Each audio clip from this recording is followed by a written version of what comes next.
cyose gitereza gukora ibishoboka byose kugira ngo ako karere ko guhanahaniramwo ibidandazwa ngaha muri Afrika tugatunganye neza kugira utangure guhanahana ibidandazwa ibihugu vya Afrika byose. Aha rero hariho ibibazo umwe wese atanga kwibaza, rega abarundi tuzoshora iki? Ico ni ikibazo ubunyene umurundi atanga kwiyumvira. Ubwo ntituzava tumera nk'aba bandi bagira isoko bagaca bahurira bose bajanye ibitebo gusoma atawashoye. Ni ibi rero twaba tuvuga, utagira ico ushora ubuteye inyuma uzogumugurira abandi amahera yawe yose agende mu mifuko y'abandi, we nawe ntuzoronka icinjira. Ubu rero ko Afrika yakanuye tukaba ari uruhugu runini. Afrika ni igihugu kinini kirimo gwaruka, kirimo abantu b'abakozi. Nuvuga igihugu cyose kive hasi dukore.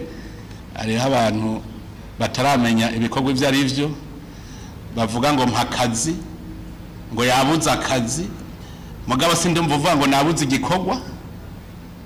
Rero nshaka kubabwira ivyo tugaya ahubwo niho dukwiye gukorera, nitwaba dushaka gutera imbere turonke ivyo dushora.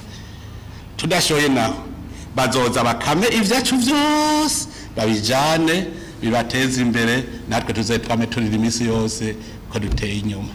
Murumva yuko rero Afrika turiko ubu turarema isoko rusangi kandi aho tuzoshoramwo vyoroshe. Nivyo turiko turatunganya, basa ko igihugu cyose rero citunganya neza. Nkaba mvuga nti rero mu Burundi, nkaba mvuga nti duhiriwe duhishije, none ko twari turyamye, uburyamye akaba adahenuka. Ubu rero tuve hasi twe duca tugenda neza kuko turafise nabo twigana bateye imbere.